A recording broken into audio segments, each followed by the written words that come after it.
Bonjour à toutes et à tous. Je suis Émilie Pèze, je suis déléguée générale de la FINEF, une association qui représente près de 130 entreprises du numérique éducatif en France. Je suis ravie de co-animer cette table ronde aux côtés de Clément Mélin, vice-président de EdTech France. Et je tiens à remercier BPI de mettre en avant les questions d'éducation et de formation lors de cet événement et d'accompagner les acteurs de la filière du numérique éducatif depuis plusieurs années. Alors, on le sait tous, l'intelligence artificielle a déjà bouleversé nos vies. Je suis sûre que dans cette salle, vous l'utilisez quasiment tous quotidiennement. L'intelligence artificielle est un accélérateur technologique. Les métiers évoluent très vite. Certains métiers disparaissent et d'autres vont apparaître. Concernant le monde de la formation et des compétences, il est confronté à de nombreux défis, comme le souligne le programme France 2030 depuis de nombreuses années, que ce soit la transformation numérique, la lutte contre le réchauffement climatique ou encore la réindustrialisation.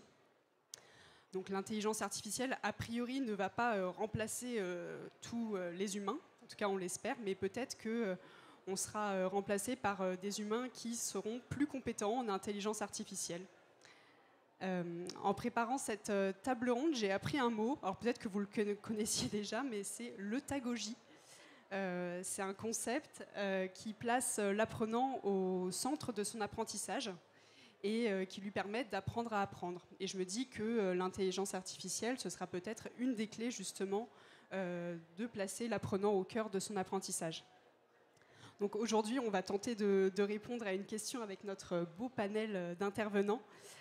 Comment l'intelligence artificielle permet de répondre aux défis de demain de la compétence et de la formation.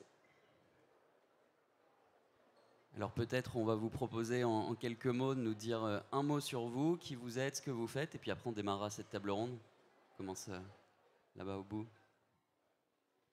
Bonjour à tous, moi je suis Onche Gelassi, je suis directrice de la formation continue de Télécom Paris, la grande école d'ingénieurs, et je suis entrepreneur en intelligence artificielle. Je propose dans le cadre de ma start-up une solution pour accompagner justement les apprenants, les entreprises, les organismes de formation à utiliser l'IA pour augmenter l'apprentissage, effectivement. Merci. Antoine, on te propose de poursuivre. Bonjour à tous, bonjour à toutes. Antoine Amiel. Moi, je suis le fondateur de Learn Assembly, qui est un cabinet de conseil spécialisé dans le secteur de l'emploi et de la formation. Et j'ai rejoint le groupe KEA il y a 1 an. Donc, je suis associé chez KEA, qui est donc un cabinet de conseil en stratégie. Voilà, en quelques mots. Et je suis un adhérent EdTech France. Donc, on se connaît avec Clément depuis quelques temps. Merci.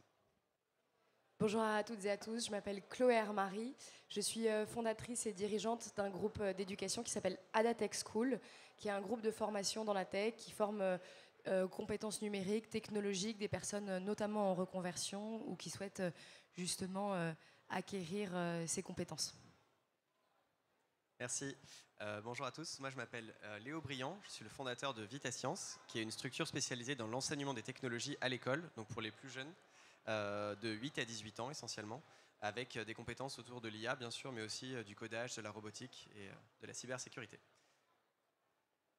Eh ben, merci à tous les quatre d'être avec nous. On est ensemble en effet pendant 1 heure et on va commencer par parler d'obsolescence des compétences et surtout d'obsolescence accélérée des compétences avec l'IA.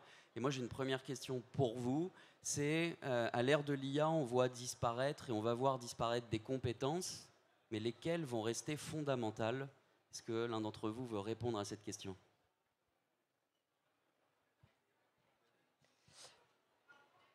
L'IA montre que finalement, on a délégué à l'IA une partie des compétences historiques qu'on valorise énormément à l'école, qui sont les compétences logico-mathématiques, les compétences linguistiques. Ce qui veut dire qu'on va pouvoir utiliser cet outil pour favoriser des travaux qui vont dans ce sens. Ce que je pense du coup, et après je laisserai la parole, c'est que ça recentre justement vers des compétences fondamentales. Je laisserai Antoine parler justement de la partie mathématique et linguistique, mais de d'un point de vue soft skills, justement, ce que l'IA ne sait pas faire, c'est les compétences qui sont proches en fait de l'intelligence humaine, une intelligence contextuelle, une intelligence émotionnelle, une intelligence intuitive. Et donc pour moi aussi, l'utilisation de l'IA recentre en fait un développement vers ces compétences-là qui sont vraiment notre atout et notre supplément par rapport à cet outil-là. Pour rebondir sur ce que tu disais, déjà le premier point que je voulais partager, c'est que quand on parle de l'obsolescence des compétences, c'est un discours qui est extrêmement anxiogène. Alors pour nous, entre nous, ça va parce qu'on se fait confiance dans notre capacité à apprendre, on a un bon réseau, on est au big de BPI France, globalement tout va bien, mais le discours sur l'obsolescence des compétences, c'est un discours qui bloque les gens et qui leur donne absolument pas confiance dans leur capacité à évoluer et à apprendre. Et donc, enfin, moi j'ai tendance à déjà être nuancé sur ce message-là, même si sur le fond c'est vrai, parce que c'est assez violent en fait pour beaucoup de gens et ça les bloque, alors justement qu'on leur demande d'apprendre et qu'on leur dit qu'il va falloir apprendre. Donc ça peut être un peu contre-productif. Après le deuxième point, sur l'évolution sur la manière de modéliser, on va dire, l'impact sur l'emploi. Aujourd'hui, vous avez vu probablement beaucoup d'études qui parlent au conditionnel de l'impact de l'IA générative sur l'emploi. Ça pourrait détruire tant d'emplois dans tel métier, dans tel secteur. Voilà, on les connaît, on commence à les identifier, mais en fait, on n'a pas énormément de data réelle sur l'évolution du marché du travail maintenant, et on n'est pas tout à fait capable de dire dans quelle mesure l'IA générative supprime ou pas des emplois. Ce qu'on voit, c'est que par exemple, dans les métiers du numérique, si vous regardez l'Observatoire des compétences, l'OPIEC, donc l'Observatoire l'OPMQ d'Opco Atlas, vous avez moins 20 à moins 25% sur beaucoup de métiers du numérique par rapport à il y a un an. Mais est-ce que c'est l'IA générative qui est la conséquence de ça à hauteur de 80%, 50% ou 20%? C'est difficile de le dire. Donc déjà, moi j'invite toutes les organisations à arrêter de parler au conditionnel de peut-être ça pourrait avoir un impact, mais à essayer de regarder des chiffres très précis sur l'emploi, de manière à factualiser ça et à éviter des bruits de fond, des discours dans les médias qu'on entend qui sont un peu anxiogènes. Et le dernier point, c'est que dans les grands groupes, et ça c'est propre aux grands groupes plus qu'aux PME, dans les grands groupes, il y a des facteurs d'inertie qui sont quand même énormes. Les sujets IT, les sujets de sécurité, les sujets de compliance. Nous, on travaille beaucoup pour des grands groupes. Dans certains grands groupes, on n'arrive déjà pas à faire passer une startup EdTech pour envoyer des quiz parce que ça passe pas au niveau de l'IT. Donc si ça passe pas au niveau de l'IT, des solutions d'IA générative qui font de l'adaptive learning vont avoir un peu de mal à passer à l'échelle.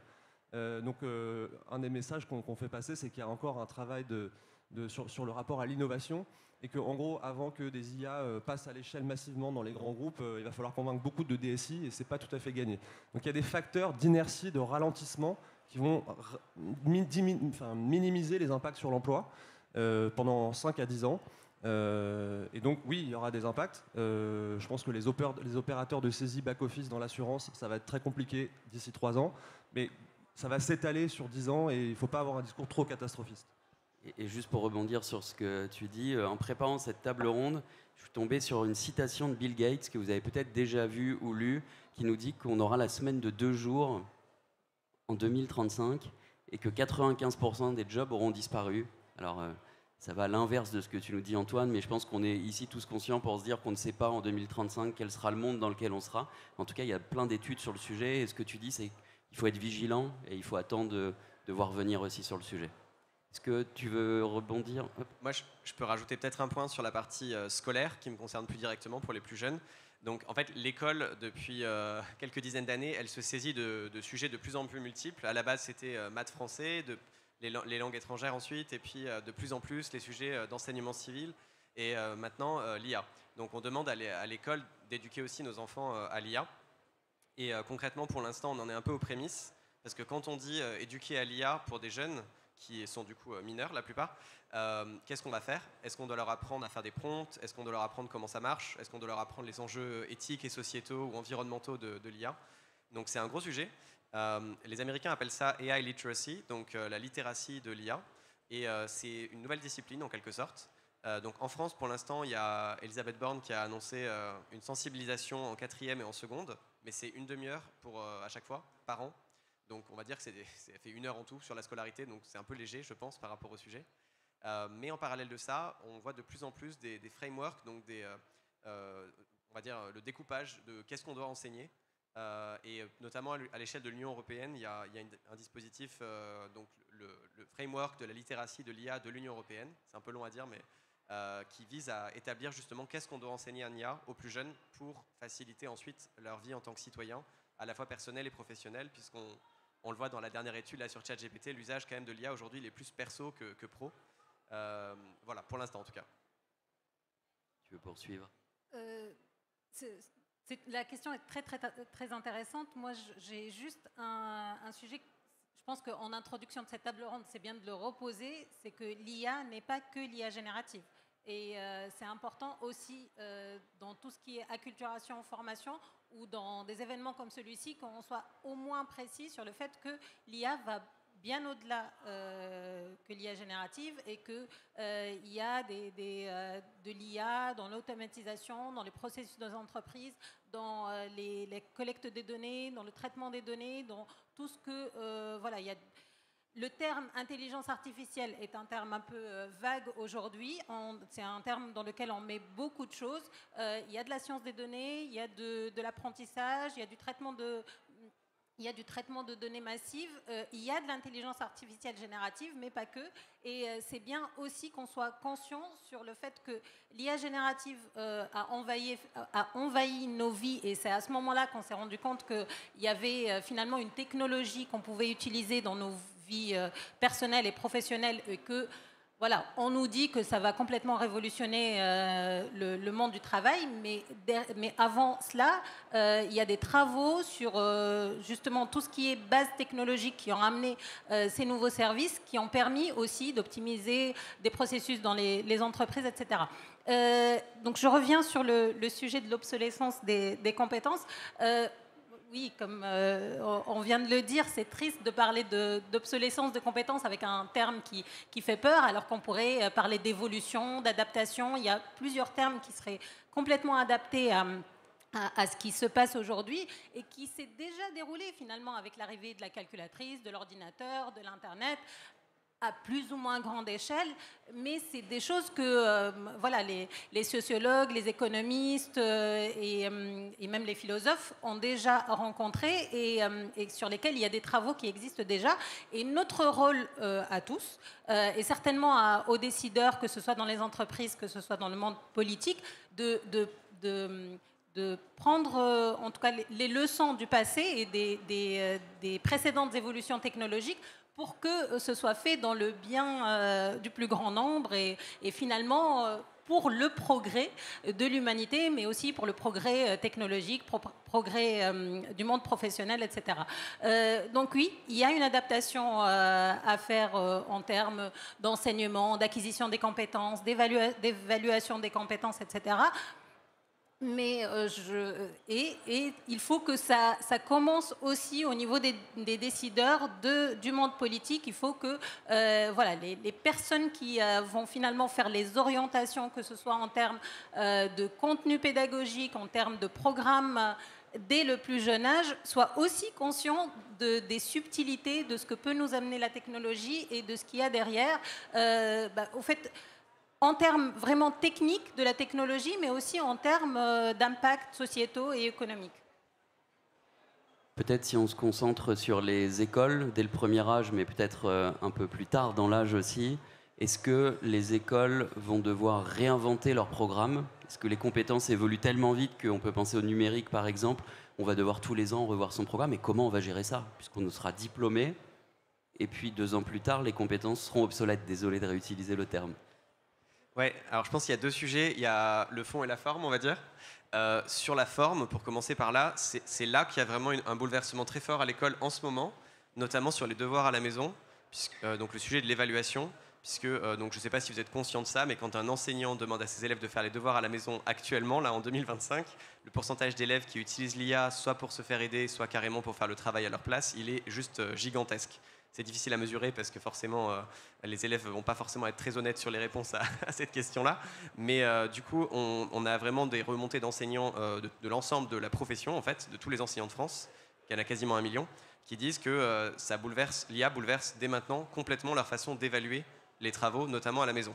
En classe, c'est un peu plus difficile de sortir un smartphone pour déclencher ChatGPT dans la classe, même si ça se fait de plus en plus. Je ne sais pas si vous êtes au courant, d'où l'idée justement d'interdire ça dans les classes, qui fait son chemin et qui va justement prendre effet, je crois. Dans la trousse, avant on mettait des petits papiers, aujourd'hui c'est ChatGPT. Exactement, c'est ChatGPT. Du coup maintenant il va y avoir des petites pochettes à l'entrée, soit des collèges, soit des classes, dans lesquelles vous devrez laisser votre smartphone parce que justement il y avait une recrudescence d'usage du smartphone en classe. Mais pas que pour tricher, aussi usage récréatif, on va dire. Mais bon, ça, c'est un autre sujet. Mais du coup, sur l'aspect, la forme, du coup, l'évaluation, c'est ce qui va vraiment changer le plus. Et donc là, les enseignants sont en train de collaborativement imaginer l'évaluation de demain, qui sera un petit peu moins poser une question et attendre une réponse, mais plus évaluer le processus par lequel l'élève est passé pour trouver la solution, et finalement plus regarder le chemin que la finalité. Et après, il y a le fond, de savoir qu'est-ce qu'on enseigne, et ça, c'est un sujet qui est un peu plus difficile, je trouve, parce qu'on a tendance à demander à l'école d'enseigner tout et n'importe quoi. Donc récemment, là, juste sur les 2 dernières années, on a demandé à l'école d'enseigner l'IA, mais aussi la vie affective et sexuelle, aussi l'écologie, la participation démocratique, et ça s'ajoute aux maths, aux français, aux langues vivantes, à l'histoire géo, enfin... En gros, on demande à l'école peut-être un petit peu trop en quantité de choses. Et si on demande trop à l'école, ce qui se passe, c'est que forcément, le temps de classe, il est fixe. On ne peut pas l'augmenter véritablement. Et donc, ça se fait au détriment d'autres choses. Donc là-dessus, il y a un débat collectif de se demander qu'est-ce que l'école doit enseigner. Et je ne sais pas, moi, à titre personnel, à quel point l'IA doit être prépondérante dans ce mix. Voilà, c'est ça ma réponse. Je vais aller dans le sens de Léo sur cette déclinaison du comment et du pourquoi. Sur le comment, je trouve que la conférence s'appelle IA et compétences. Depuis quelques années, il y a dans la formation pour les adultes, la formation continue, une transformation qui va vers de la formation, vers de l'acquisition de compétences. On évalue une acquisition par des compétences et pas par des notes. Ça, je pense que c'est vraiment quelque chose qu'on peut justement tirer aussi dans l'éducation plus traditionnelle en bas. La dimension de notes, de recracher, de répéter par cœur un cours, elle commence vraiment à perdre de sens justement à l'ère des technologies qu'on invente. Et donc cette dimension d'acquisition par des savoirs, par des compétences qui permet de valoriser aussi des intelligences qui sont plus multiples, qui permet d'aller justement valoriser l'intelligence dont on parlait juste avant, émotionnelle, sociale, pratique. L'IA ne peut pas faire de la pratique aujourd'hui, enfin encore les robots un petit peu plus. Mais donc déjà, travailler sur la manière dont on évalue, aller vers plutôt les compétences, la pédagogie. Nous, à Dead Tech School, on a une pédagogie qui est très inspirée des pédagogies alors alternatives de la petite enfance. On pense à Montessori, on pense à Freinet. C'est des pédagogies justement qui sont pratiques. C'est des pédagogies qui favorisent à sortir du cadre de l'école, à aller dans le monde de l'entreprise. Et à nouveau, c'est ça qui va avoir de l'importance à l'ère de l'IA, c'est l'esprit critique. L'esprit critique, il ne se développe pas en labo. Il se développe dans le vrai monde, en rencontrant des gens, en pratiquant, etc. Donc ça aussi, je pense que c'est important, c'est de développer une école et des pédagogies qui vont venir capitaliser ce qui va pouvoir nous rendre critiques et performants par rapport à l'IA. Et ensuite, on parlait des éléments des métiers numériques et puis globalement de tous les métiers. On s'attend, si ces outils sont adoptés en entreprise et selon justement le degré d'adoption, à ce que les postes soient davantage des postes de plus en plus d'orchestre, où on va s'appuyer. En vérité, c'est déjà une transformation du travail qui est en cours, mais des postes d'orchestration. Et donc du coup, quand on parle de postes d'orchestration, que ce soit donc dans une pédagogie, pour nous, on forme des ingénieurs logiciels. On va former non pas des ingénieurs logiciels à coder. Alors un petit peu, parce que c'est comme le sujet du permis de conduire, on apprend 2-3 trucs sur la voiture avant de se mettre au volant, mais en vérité, on ne nous demande pas d'ouvrir le jour de l'examen, d'ouvrir le capot et de tout démonter. Donc c'est important de savoir les bases techniques, mais en vérité, le plus important, c'est de travailler sur l'usage, c'est de travailler sur la conception, et c'est de travailler sur la capacité à mobiliser en fait l'environnement. Donc ça, c'est ce qu'on développe, c'est savoir orchestrer, avoir cette attitude en fait plutôt d'architecte en fait auprès de nos apprenants. Parce que dans le monde de la tech, on sera chef d'orchestre d'IA qui travailleront en partie pour nous. À nouveau, ça va dépendre du degré d'adoption. Il y a des allées et venues même dans les grandes entreprises de la tech.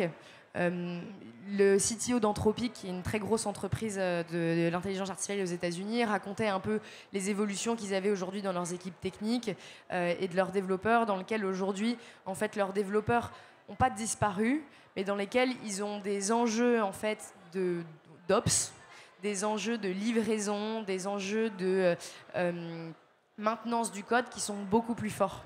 Parce qu'en fait, ils utilisent énormément les outils d'intelligence artificielle pour le coder. Mais ce n'est pas des postes qui ont disparu. C'est juste que en fait, le shift d'état d'esprit et de quotidien est en train d'évoluer. Néanmoins, il faut bien comprendre la programmation et la tech pour pouvoir faire de la maintenance, pour pouvoir gérer des ops et pour pouvoir gérer de la delivery en fait. Donc voilà, c'est difficile aujourd'hui de dire, à nouveau de prédire le degré d'adoption qu'on va avoir dans les entreprises, mais on observe déjà quelques glissements, quelques nouvelles manières de travailler en fait qu'on a en entreprise, mais qui sont vraies en vérité dans tous les métiers. Tous les métiers aujourd'hui sont outillés et commencent à orchestrer et à déléguer à la machine une partie de leur quotidien. Et c'est ce que disait Once en donnant l'exemple de la calculette, etc. Ça fait des générations en fait que c'est en train de se passer. Tu veux rebondir, Once? Oui, juste, nous, on a la chance à Télécom Paris, et je pense dans la plupart des écoles d'ingénieurs, à ne pas avoir eu besoin d'adapter nos programmes de cours, puisque on enseigne les mathématiques, les statistiques, le traitement du signal, donc tout ce qui est la base finalement de ce qui amène les technologies de l'intelligence artificielle aujourd'hui. Bien sûr, voilà, je dis ça en plaisantant, mais l'enseignement finalement essentiel, et c'est là que je suis un peu, pas forcément complètement d'accord, c'est la culture scientifique.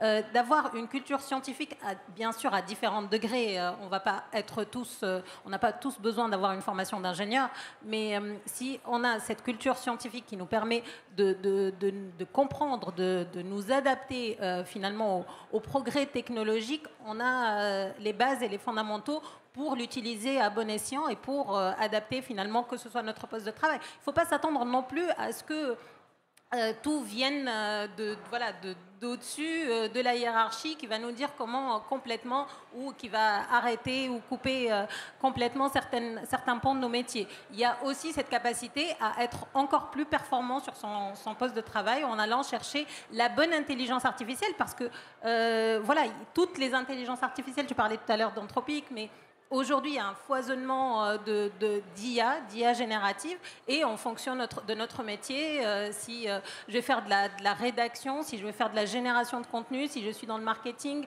si je suis dans la traduction, en fonction de mon métier. Si je suis dans la programmation informatique, je ne vais pas utiliser ChatGPT ou Mistral ou ça va être plutôt Copilote ou d'autres. Donc déjà, rien que cette compétence de choisir entre les différentes solutions qui s'offrent à nous aujourd'hui, c'est pas complètement évident, et il faut cette capacité, cette prise de recul, cette compréhension pour s'adapter, et ce n'est pas forcément la hiérarchie ou quelqu'un d'extérieur qui va venir nous imposer cette manière d'être plus efficace et plus performant sur notre métier. Donc voilà, à Télécom Paris, nous avons gardé l'essentiel de nos cours, nous avons éventuellement adapté certains projets, mais ce sur quoi je suis convaincue qu'on a été particulièrement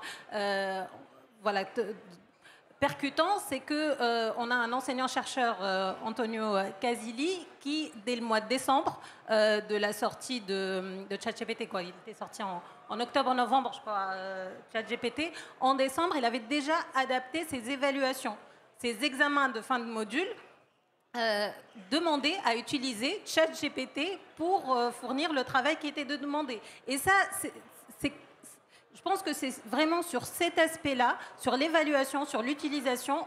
Bien sûr, on ne va plus évaluer les apprenants de la même manière. Et tant mieux, parce qu'on ne leur a pas interdit, je redis la même chose, on ne leur a pas forcément interdit d'utiliser la calculatrice, on ne leur a pas interdit d'utiliser l'ordinateur, on ne leur a pas interdit d'utiliser Internet, ni Wikipédia. Et quelque part, c'est tant mieux si ça les rend plus performants. L'entreprise attend de nous que nos apprenants soient les plus performants possibles à utiliser toutes les solutions et tous les outils qui sont à leur disposition. Donc, une fois diplômés, c'est sur ça qu'on va les attendre, pas sur l'interdiction d'utiliser ChatGPT pour faire leurs exercices ou leurs examens.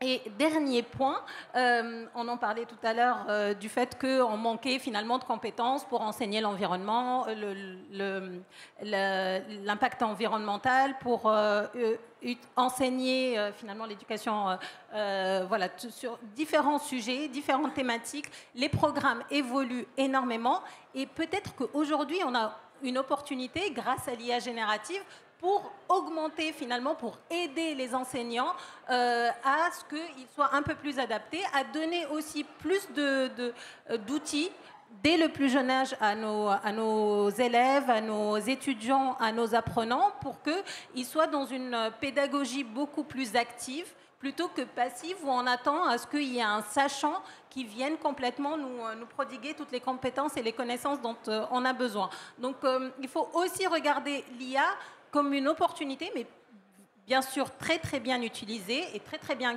cadrée pour que ce soit finalement cet enseignement augmenté donc, qu'on sera les premiers finalement à avoir eu la chance d'expérimenter.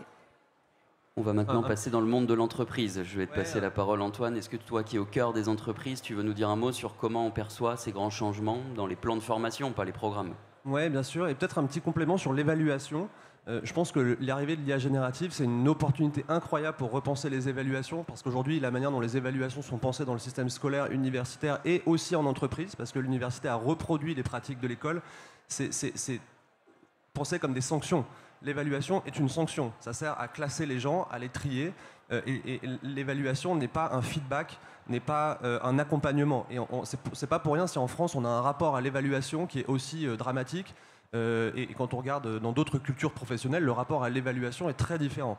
Donc je pense qu'en fait l'IA générative met le doigt sur le fait que la moitié des évaluations dans notre système sont juste absurdes.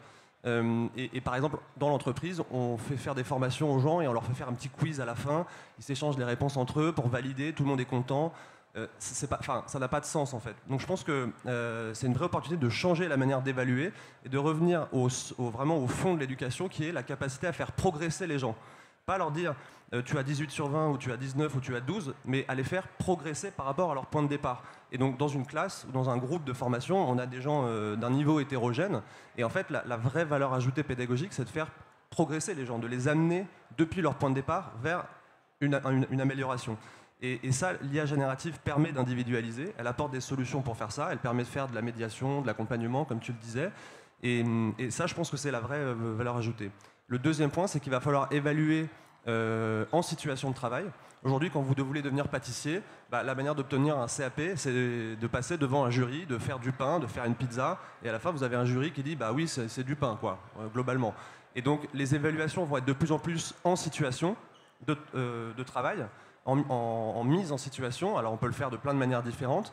La question que ça pose, c'est bien sûr des sujets de logiciels, d'évaluation, d'authentification, mais c'est aussi les humains disponibles pour faire cette évaluation. Et aujourd'hui, quand on regarde les jurys, par exemple dans la VAE, la validation des acquis de l'expérience, un des problèmes de la VAE, c'est qu'on n'arrive pas à trouver les jurys. Parce que pour évaluer des futurs boulangers ou des futurs pâtissiers, il faut sortir un pâtissier de sa pâtisserie pendant une journée, en général pas payé ou défrayé de manière très symbolique. Et donc, voilà. Donc, ça va être compliqué de trouver les évaluateurs. Mais néanmoins, je pense que c'est vers ça qu'il faut aller. Après, pour parler de l'entreprise sur ta question, globalement, les grands groupes, aujourd'hui, ont tous mis en place des programmes d'acculturation à l'IA générative qui se résument quand même souvent à des tutos sur Copilot. Pour dire les choses... alors, c'est pas toujours vrai, mais c'est un peu vrai quand même. Et il y a bien sûr des parcours de spécialisation pour des équipes data, pour des équipes IT, où là c'est des vrais parcours de formation beaucoup plus longs, beaucoup plus denses. Mais je trouve qu'il n'y a pas forcément toujours de réflexion sur les usages. C'est très adoption d'outils et prompter, en gros. Ce qui est déjà pas mal. Hein. Si tout le monde avait ça, ce serait super. Et ce qu'on voit, c'est qu'il y a un énorme écart avec les PME et les TPE. Et d'ailleurs, quand on regarde les chiffres de l'étude BPI sur l'adoption de l'IA générative dans les TPE et les PME, c'est abyssal. Dans les TPE-PME, il n'y a pas d'usage, très peu d'usage. Et donc, on a l'impression, les chiffres d'adoption sont massifs. Donc, on a l'impression que tout le monde est toute la journée sur des IA génératives. Ce n'est pas du tout le cas. Là, beaucoup de professions libérales, d'artisans, de salariés de TPE-PME n'utilisent pas ces outils, ou alors ne savent pas, ou ne voient pas l'intérêt, ou les utilisent mal. Et il y a un sujet de sensibilisation, d'accompagnement, et aussi de financement des formations. Aujourd'hui, l'offre de formation, que ce soit financée par les OPCO ou par les fonds de formation d'artisans ou de professions libérales, n'ont pas d'offre sur l'IA et l'IA générative. Pour certains, pas tous, hein, mais pour certains, il n'y a pas d'offre. Donc c'est difficile de financer des formations s'il n'y en a pas, qui est référencé au niveau des structures. Et au niveau des certifications, il y a beaucoup de certifications sur les sujets liés à l'IA et à la data, mais souvent dans des logiques métiers, donc des transitions professionnelles, un peu ce que tu proposes. Et en fait, il y a aussi besoin de juste se former à des compétences sur des formations courtes, sur des compétences, pas forcément dans une logique de reconversion ou de métier. Et le système de certification, aujourd'hui, la doctrine de la certification ne facilite pas ça, ne le permet pas forcément. Et du coup, ça freine un petit peu l'évolution. Il faudrait réécrire en fait tous les diplômes de France en intégrant des compétences IA et IA générative pour qu'on puisse former sur ces sujets. Et ça, c'est un chantier pharaonique, ça va prendre 10 ans. Entre les diplômes d'État, les titres professionnels, les CQP de branche, enfin, je veux dire, on en a pour 10 ans. Il faut tous les changer, c'est des commissions paritaires avec les partenaires sociaux, donc ça prend un certain temps. Mais en même temps, si on ne parle pas d'IA et d'IA générative dans les référentiels de compétences, c'est compliqué pour les structures de formation de former, puisque le lien entre certification et formation, c'est ce qui déclenche le financement. Donc c'est quand même pas simple. Je rebondis sur les TPE, PME, peut-être qu'on a des chefs d'entreprise dans cette salle, j'imagine. Comment on va faire pour les former, pour les acculturer, pour montrer les usages de l'IA?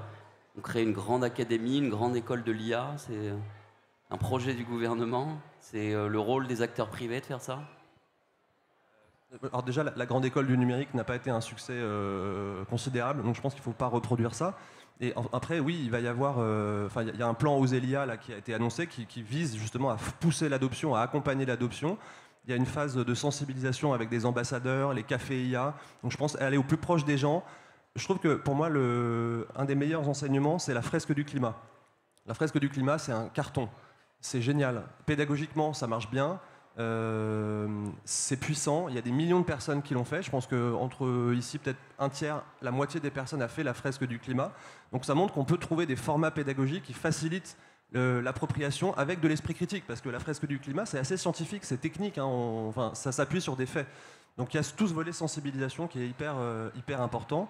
Et après, un autre sujet, c'est le contrôle de la qualité, parce que le monde de la formation professionnelle souffre d'une image mitigée, pour plein de raisons. Et l'IA et l'IA générative, c'est quand même un boulevard à charlatans. Et comment on va faire pour contrôler ça? Comment on va faire pour s'assurer de la fiabilité scientifique, de la validité des formateurs? Et en même temps, il va y avoir des nouveaux organismes et de nouvelles startups qui vont se créer, et c'est très bien. Elles n'auront pas forcément 20 ans d'ancienneté, donc il ne faut pas les pénaliser non plus, il faut accompagner ces innovations. Ça, je trouve que ça va être un des gros challenges, d'évaluer la qualité, de créer de la confiance entre l'offre de formation, les usagers et les entreprises. Aujourd'hui, la relation de confiance dans la formation, elle est un petit peu abîmée. Et ce serait dommage que l'IA vienne abîmer encore plus, alors qu'on est à un moment où il y a des besoins qui sont massifs et que tout le monde doit s'impliquer dans cette démarche.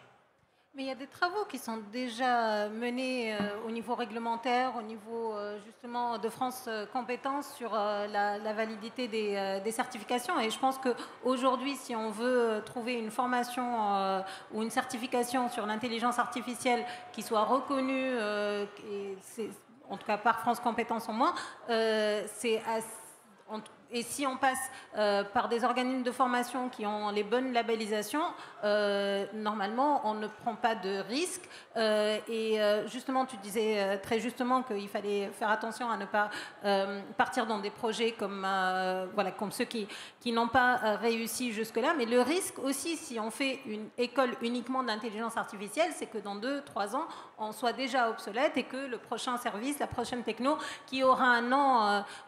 moi, j'ai tendance à dire, et je sais que c'est complètement discutable, mais les cours qu'on enseignait en partie, qui s'appelaient machine learning, qui se sont appelés sciences des données, qui s'appelaient avant statistiques avancées, s'appellent aujourd'hui intelligence artificielle. Donc j'insiste, c'est l'intelligence artificielle plus largement que l'intelligence artificielle générative. Donc le risque, c'est qu'on mette aujourd'hui aussi un nom à la mode et que dans 2-3 ans, ils fassent de nouveau sortir, et il y a eu Big Data aussi juste avant.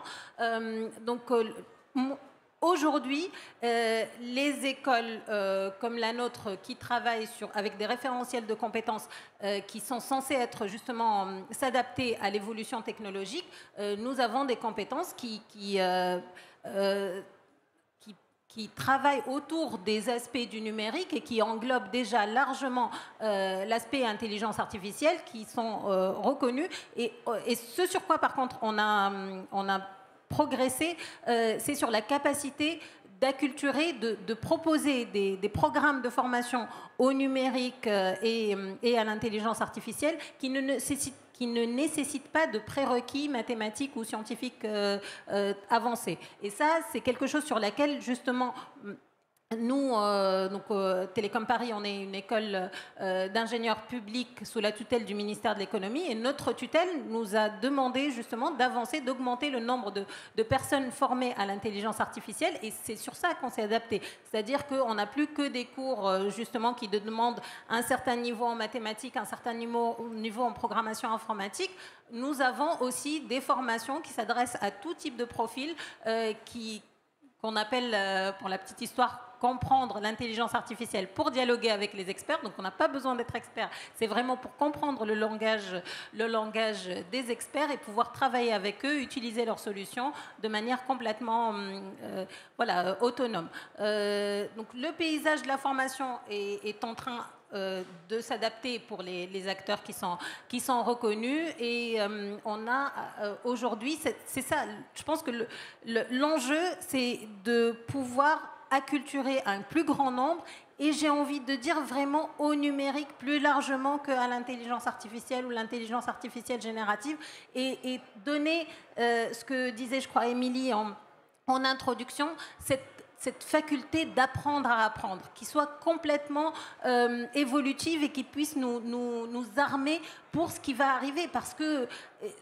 ce qui va se passer, moi je n'ai pas de boule de cristal, je sais pas, je crois qu'on a fait quelques conjonctures, on a utilisé beaucoup de conditionnels autour de cette table ronde. Moi je ne sais pas dire quelles sont les compétences qui seront nécessaires dans 2-3 ans. Je sais juste dire que dans le monde de la recherche, dans le monde de l'innovation, on est en train de travailler sur des produits, sur des solutions qui vont aller encore plus loin que ce qu'on a aujourd'hui. Et il faut qu'on ait la capacité, et on ne va pas non plus passer son temps sur les bancs des écoles et des organismes de formation à réapprendre à chaque fois. Il faut qu'on ait ces bases solides, cette capacité d'apprendre à apprendre, d'aller chercher l'information au bon endroit, de savoir aussi détecter ce qu'est une information ou une formation ou un contenu solide, plutôt que juste une acculturation de première façade qui va nous permettre juste de nous en sortir à l'instant T et qui ne va pas nous donner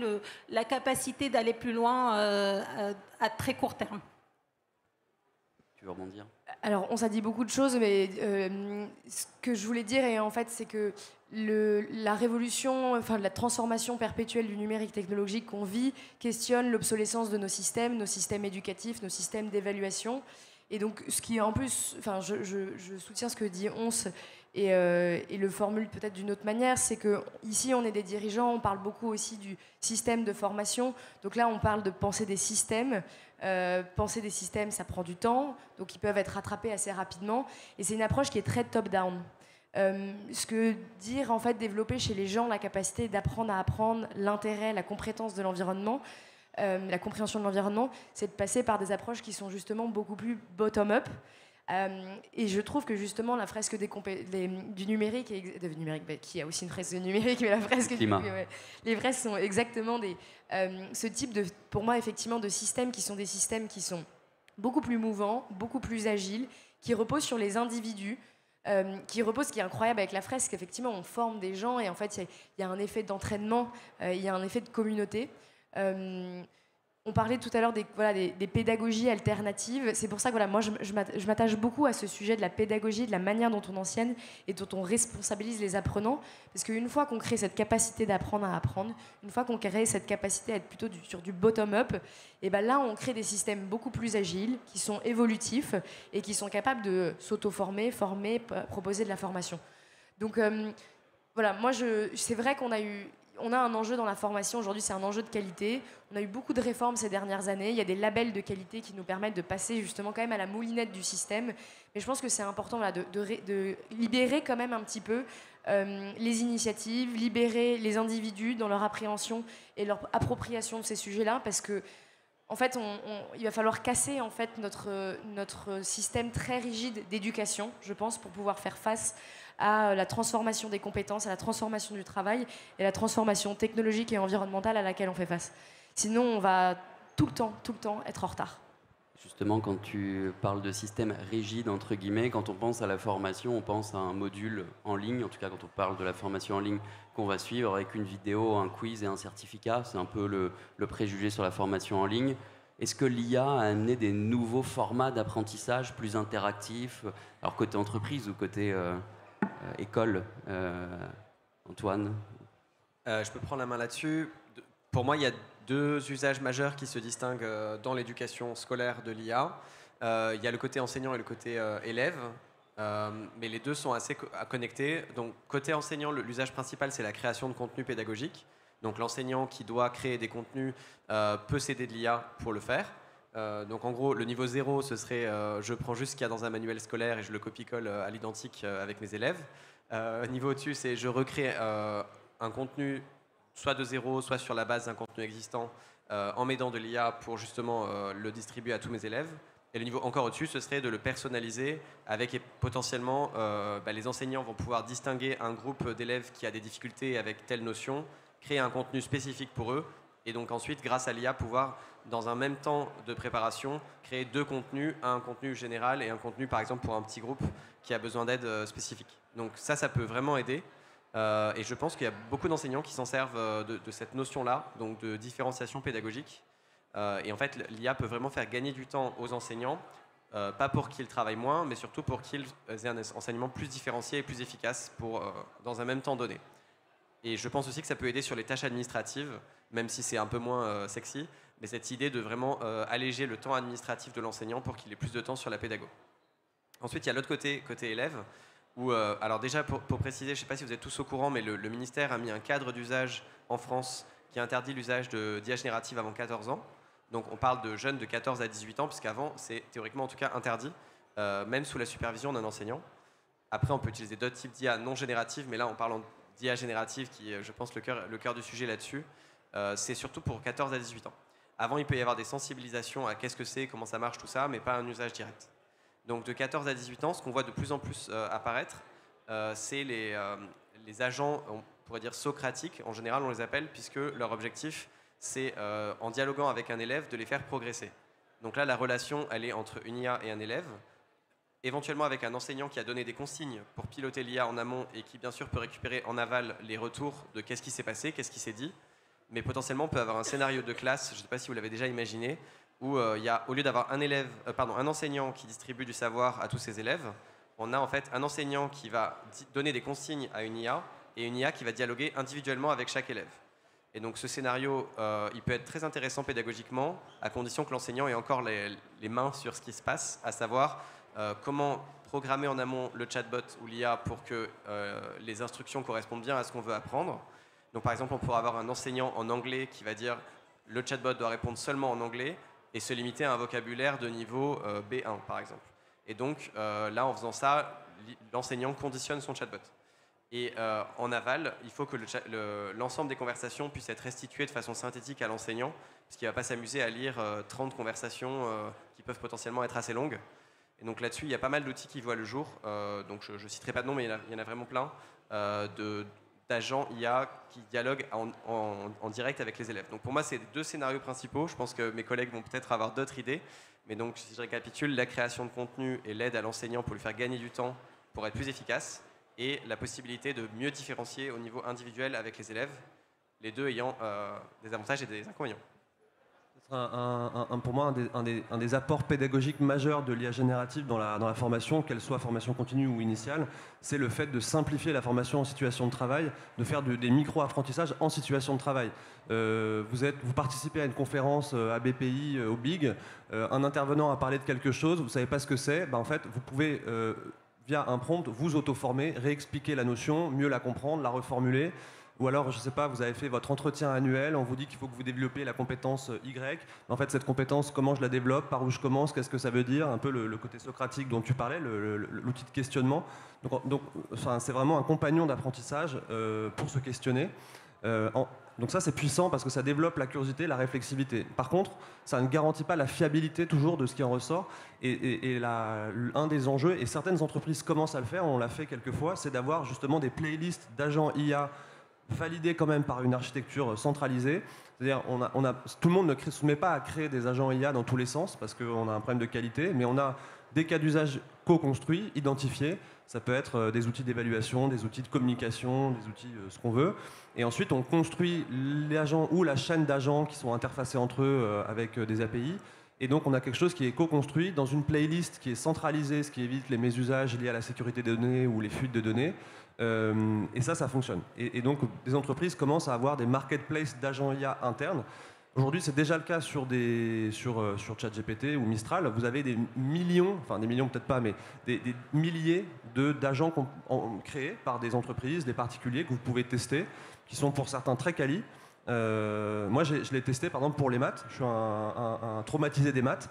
J'ai une prof en CE2 qui n'a pas fait de maths pendant 1 an. Et donc j'ai eu des lacunes et j'ai toujours rattrapé péniblement.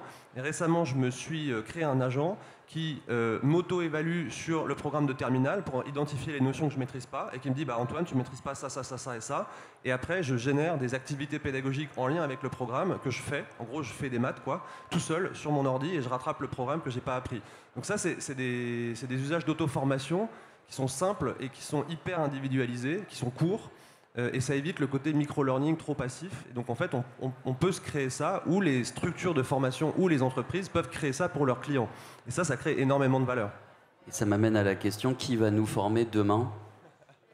Grande question, qui veut y répondre? Alors juste peut-être en guise d'introduction sur cette question, on a lancé une étude, un sondage avec EdTech France il y a quelques mois. On a été voir des responsables formation d'entreprise, on a été voir des salariés. Et on leur a demandé avec quoi ils voulaient se former et avec quel type de solution. Quand on pense à quel type de solution, des solutions françaises, des solutions américaines, des solutions asiatiques. Bien évidemment, 81% des responsables formation nous ont dit il faut qu'on se forme avec des solutions européennes, on va voir un peu plus large que la France. Et les salariés nous ont dit à 92%, on est plus motivé à se former quand on sait que la solution est française parce qu'elle répond mieux à nos attentes. Les chiffres ne sont pas très étonnants, mais par contre, ça nous amène à la question, est-ce que c'est vrai dans le monde de l'entreprise? Est-ce que c'est vrai dans le monde de l'éducation qu'on va pouvoir se former avec des tech françaises? Certainement. Là, par contre, j'ai une réponse catégorique, oui. On va utiliser les solutions. Il y a tout type aujourd'hui de manifestations d'intérêt, de consortiums, voilà, tous les outils possibles pour que, en tout cas, les organismes de formation, les écoles utilisent des solutions innovantes françaises et européennes. Ça, il n'y a pas de souci. Par contre, si je reviens à la première question, et finalement, c'est une réponse que j'ai déjà donnée, c'est plutôt un enseignant augmenté par l'IA. Donc là, sur plusieurs usages, en tout cas dans lesquels il y a un besoin finalement de validation humaine, l'AI Act nous protège et il n'y aura pas de 100% intelligence artificielle qui va à la fois nous former, nous évaluer, nous orienter tout au long de notre vie, que ce soit voilà, d'étudiants ou ensuite de professionnels. Donc ça, à mon avis, il n'y a pas de risque. Voilà, même si j'ai toujours pas de boule de cristal, il n'y a pas de risque qu'on soit uniquement formé et orienté par l'intelligence artificielle. Il y aura toujours des humains, il y aura toujours un système.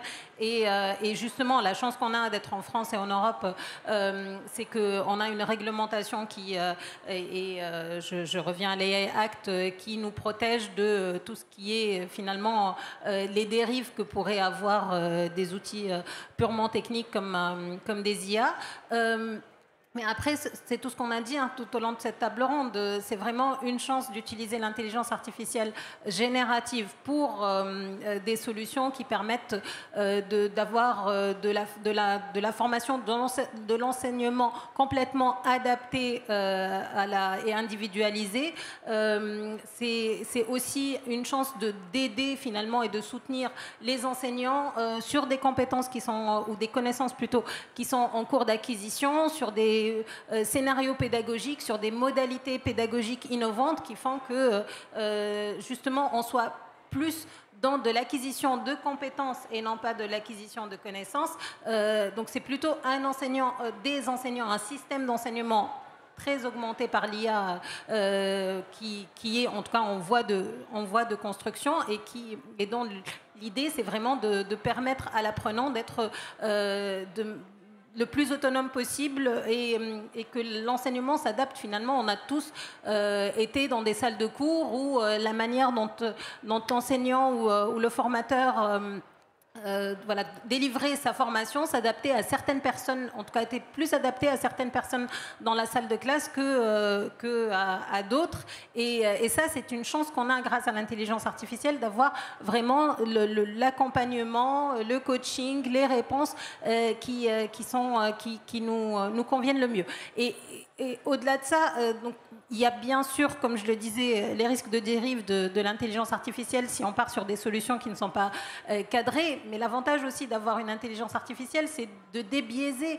Finalement, on pourrait imaginer des solutions qui, justement, complètement débiaisées, qui permettraient d'avoir plus de diversité sur des parcours de formation. Ça permettrait peut-être d'avoir plus de femmes coachées sur les mathématiques, sur les sciences, puisqu'on manque aujourd'hui de femmes dans les métiers technologiques.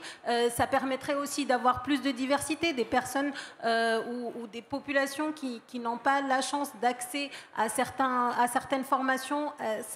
Ça leur offre plus d'opportunités. Donc il y a vraiment de possibilités. Il y a vraiment une vraie opportunité avec des IA bien maîtrisées, bien paramétrées, de s'adresser à un plus grand nombre et de s'adapter finalement aux besoins de chacun. Moi, je suis convaincue, comme le disait Antoine très justement, que normalement, on va vers une ère des IA ou d'agents IA plus petits, plus frugaux, qui vont plutôt nous répondre sur un besoin bien particulier. Ça peut être le coach de mathématiques, ça peut être le coach de programmation, ça peut être la simulation pour un professionnel dans une situation de relation client, de relation commerciale, etc. Donc des petits agents qui vont être moins consommateurs finalement en énergie et en ressources et qui vont être complètement customisés, adaptés à un besoin bien particulier. Merci. Alors Antoine, côté entreprise, est-ce que c'est un critère d'achat de s'équiper de solutions EdTech pour former à l'IA, mais aussi pour utiliser les IA de ces EdTech ? Ouais, en fait, en entreprise, historiquement, alors c'est pas toujours vrai partout, mais dans les grands groupes, historiquement, il y avait beaucoup de formateurs salariés internes. Il y avait des grosses équipes de formateurs internes très importantes, et dans les 20 dernières années, les entreprises ont plutôt coupé ces postes ou ne les ont pas renouvelés, parce que soit les formateurs internes étaient trop éloignés du métier, donc finissaient par être moins bons, en gros, soit ça coûtait cher, soit on considérait que c'était pas cœur de métier, donc on l'externalisait. Et aujourd'hui, elles le payent très cher parce qu'elles ont perdu une partie de l'expertise et surtout elles ont perdu une capacité à déployer. Et les entreprises aujourd'hui ont une grande difficulté, c'est plus la veille, c'est plus l'innovation ou le fait de faire des POC, c'est le passage à l'échelle, c'est le déploiement. Les entreprises n'arrivent plus à déployer. Il y a trop de projets, il y a une accumulation de projets, de conduite du changement, la change fatigue. Et donc, les directeurs du digital, de la transfo, les DAF, tout le monde lance des projets et ça ne passe pas bien à l'échelle. Donc, les IA génératives et les startups EdTech, elles ont a priori tout ce qu'il faut pour le faire, si elles sont robustes, si elles respectent les critères de souveraineté, etc. Mais elles ne peuvent pas le faire toutes seules. Et donc je pense que il y a à la fois un sujet de recréer des capacités d'animation en interne, de formation, avec notamment des formateurs occasionnels. De plus en plus, on voit les entreprises revenir à cette notion de formateur interne, formateur occasionnel, les former à la pédagogie et après les équiper avec des agents IA, des startups, des éditeurs de contenu, tout ce que l'écosystème de formation EdTech ou pas EdTech peut proposer pour les aider à se déployer.